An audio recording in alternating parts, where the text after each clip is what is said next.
Charles, it's exciting to have you here, and I know you as a professional photographer with over 35 years experience in advertising photography, mostly focusing on tourism and architecture.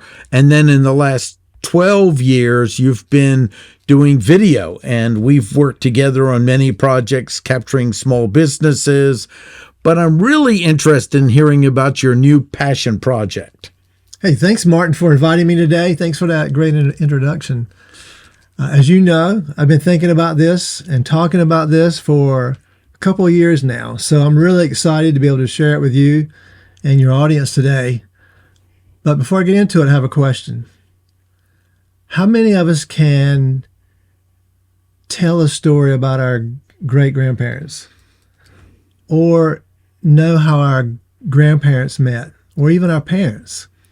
Yeah, not many. I guarantee that. Unfortunately, rarely do we question our family histories until it's too late. Once we get into our 50s and 60s, we realize we don't really know that much. And so then we start to ask questions. But I don't know how many times I've heard at a family gathering somebody say, I wish I had asked about that when there was somebody here left to ask. My solution to this issue is So Generations Will Know, a platform that provides people, mostly seniors, a way to share their stories. Use high quality video and audio. Sit down and with your family member and capture all that needs to be shared so generations will know. Go into a little more detail how that works and what it looks like when you do it. Well, my approach is simple yet effective. I use professional equipment, but it's relatively small, like this camera here, and this small microphone. I'll use lights if necessary. I guide the conversation, asking questions if necessary, but mostly allowing the storyteller to speak freely. I do minimal editing that preserves authenticity. And families will receive a copy that can be shared privately, can be uploaded to YouTube, or if they don't know how to do that, I can upload it to my YouTube channel and share the link. As someone who's worked with you quite a few times, you have an amazing natural disarming quality that puts people at ease so that they will be comfortable in front of the camera. I think that's one of the biggest things you bring to it, because when you have family members trying it, they bring their story and their projection of it. And part of this gold is you and how you work with people and make them comfortable in opening up. I genuinely like listening to people's stories, especially older people's stories. And I generally find they're more interesting because there's more to their life than we know about. And that tends to lead me to ask a lot of questions. Yeah, and that's another one of your gifts when we're working on projects. You're really good at asking extra questions and digging deeper so that you'll find out what we need to do. And when I see you do this with the client, you really know the question to ask. And so it's putting them at ease and also knowing the questions that will really draw out the best story. Why is this important? I can see the value, but I want to hear from you why it's important. Well, I'll go back to that, what I've heard so often, wish I'd asked, right? And I've attended a lot of funerals lately. I'll see a photo or hear a story about the person, and I'll wish I had gotten to know them better. I wish I had asked them to tell me some of their stories. My great-grandmother was born in 1886. She attended college, yet I know nothing about her experience there or even how she was able to go to college then, because young women, it was rare for young women to go to college back then. And another reason, Martin, if you're fortunate enough to hear a story from the person that lived it, how well are you going to remember the details? You're going to be able to retell it? My Uncle Aubrey shared this incredible, entertaining, very detailed story with me once of his time in Turkey. In the early 60s, he was in the Army, and his job was to build missile silo doors. But that's not the incredible part. What was incredible was this time he was sent to a remote part of Turkey to repair a water system. He had to take a bus. The bus was full of Turks. They had animals, chickens, goats. There was all kinds of stuff tied to the bus. Well, the bus had a flat tire on the way. So during the downtime, him and another soldier named Slim or Tex decided to go to a nearby village. There, they run into some local men and have some unfavorable interaction and decide it's best to go back to the bus. They get back in time to see the driver replacing the tire using all these various sized nuts, beating them onto the hub so the wheel will stay on. So he painted a very vivid picture. I could visualize everything he was saying like it was a movie playing in front of me. But I can't begin to do that story justice. How I wish I had recorded him that day. Then I could hear his voice. I could see his expressions as he relived that story. And how much do you think my aunt, his wife, would like to be able to watch that now? Yeah.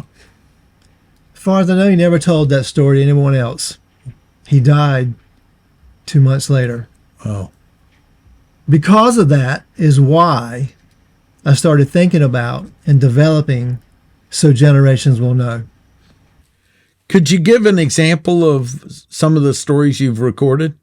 Yeah, I had the honor of sitting down with Don Casey, a 95-year-old World War II veteran, part of the D-Day invasion.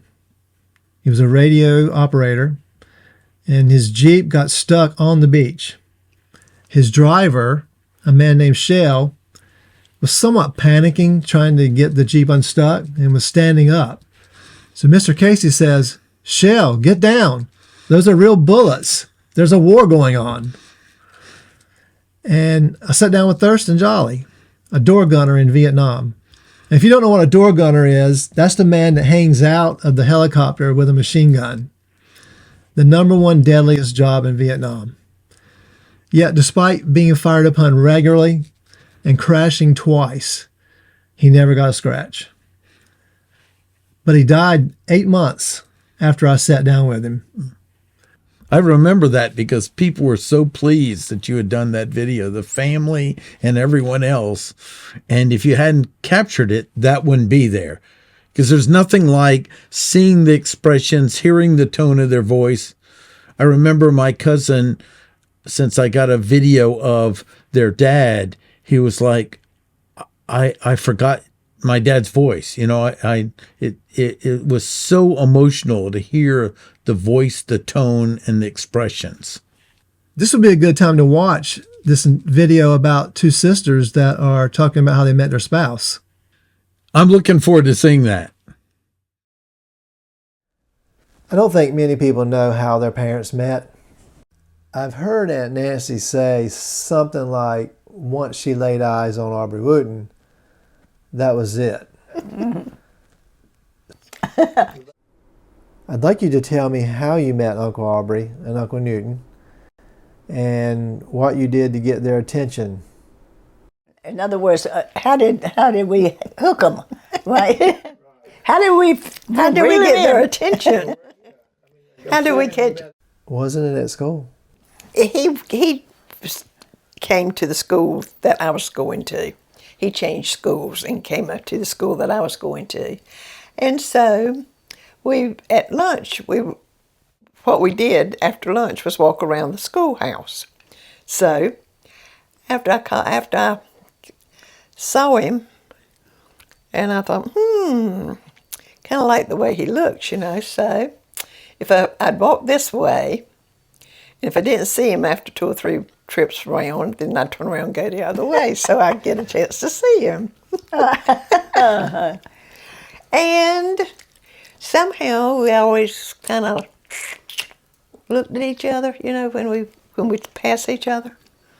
And then The first time that I went with Aubrey, we kind of caught each other's eye at school. And then when we had the county fair, they used to come through once a year. So I went with Mom and Dad to the fair. And he was going to the fair that night. So we met at the fair and we walked around. And we held hands. And when my mother told me after we got home, don't you hold hands with a boy out in public like that anymore. Yes, Mama. She did. Oh, gosh, I don't doubt it. She did. She told me I couldn't hold hands with a boy like that. But oh, it was such a thrill. It was. Oh, of course, we were young and innocent. That's right. And that's how it all started. Walking around the schoolhouse. How did you and Uncle Newton meet? Well, I met him at a Halloween party. I had turned 15 in July, and every year our school had a harvest festival and at Halloween. And so they had cakewalks and, get dumped in the apple and all this kind of stuff that we usually had, and they had bingo. Well, I had gone with my mom and dad and I guess you were there too, and Charles, and yeah, Charles was there. And so what we did, I walked into the room, they were playing bingo, and I walked down through the tables, and then when I came back through the tables, there was this big blue eyes looking at me. And this blonde-headed young man was sitting there, and that's all it took. So don't really remember how we started dating. I do know that my dad let me go out with him, even though I had just turned 15. But it had to be with a group. I mean, it had to be double dating. So anyway, that's how I met him. That was fabulous. I was drawn in, and they aren't even my relatives. It was so endearing to hear them playing off of each other and their story. This is not just a gift to the family, but other people as well. These 3 videos are just 3 to 5 minute snippets of much longer recordings. And if you'd like to see those, go to my website, charlesregister.com, and select Generations in the menu. Charles, this reminds me of my experience because I did capture some stories. But one was at Thanksgiving with my mother and her brother, and everyone was talking. I couldn't get them to really be quiet. And then now that they've passed on, everyone's grateful they have it. But it's still, there's background noise, it's disruptive. And another story was my father wanted to go to Thanksgiving when he was on dialysis. I couldn't get him there. I set up a little Zoom thing. I recorded. That's the last video I have of my father. And I really wish I had more quality of each one of them. And with your approach, you would have been able to draw them out, get the stories, because you would have interviewed me and go, tell me what you know about them. That's going to spawn your question system and draw that out, and I'd love to have it. But people are grateful they even got those little clips. You brought up a couple of important points, Martin. We tend to want perfection. Better time, better place, better equipment, when the reality is, the best time and place is here and now. The best equipment is the equipment you have. But you do need to be intentional about asking. Ask questions, ask for the story. People will generally, given a chance, people will talk. And don't assume it's an inconvenience. Another thing, people not even born yet are going to want to see these videos. Mm-hmm. They're going to be so appreciative. Yeah, like the grandkids. Tell me about Grandpa, and now you've got a video of him, or Grandma. That's that's to me the greatest thing you do is you give something that can be a legacy passed down. And wouldn't it be great to have our great grandfather or grandmother telling their story that we'd have today? Yeah, that'd be awesome. Charles, how much does this project cost? Well, Martin, my goal is to keep this as reasonably priced as possible, with the reality that video production is very time consuming. To sit down to do a 2-hour recording requires an additional 10 hours of production. So how do you like this math?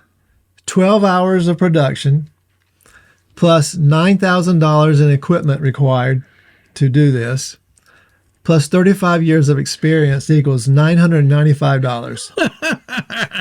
I think that's an amazing deal. I mean, that's thousands of dollars for any production, because I know how much time it takes even with simple edits. Setting up, I've worked with you, because even when you walk on a set, you're thinking about how are you staging it? You're going to ask questions before you work with them. Mm-hmm. You're going to be, I call it your gift of staging and thinking what's the best angles.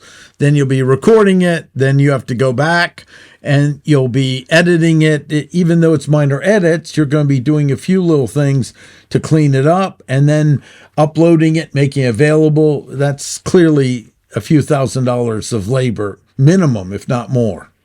Well, that is a basic up to 2-hour recording with minimal editing. If you want a more elaborate production, we can have multiple cameras to have different camera angles. We can have 2 or 3 family members telling stories. Or we can have one family member interviewing another family member. Or we can add photos or other recordings. All that would be additional cost. Mm-hmm. But this gives them a base at an affordable price that clearly they can purchase or get some family members to pitch in to get them going. To contact me, call or text me at 919-414-8235 or email me at charles@charlesregister.com. Charles, I can't imagine a family that wouldn't want to capture these stories of their loved ones while they're here for generations to come. Is there any final comments? Yeah, I know how easy it is to put something like this off. We assume there's always time, but tomorrow is not promised to anyone. So whether you have me record your loved ones or you do it yourself, the important thing is to take action so generations will know.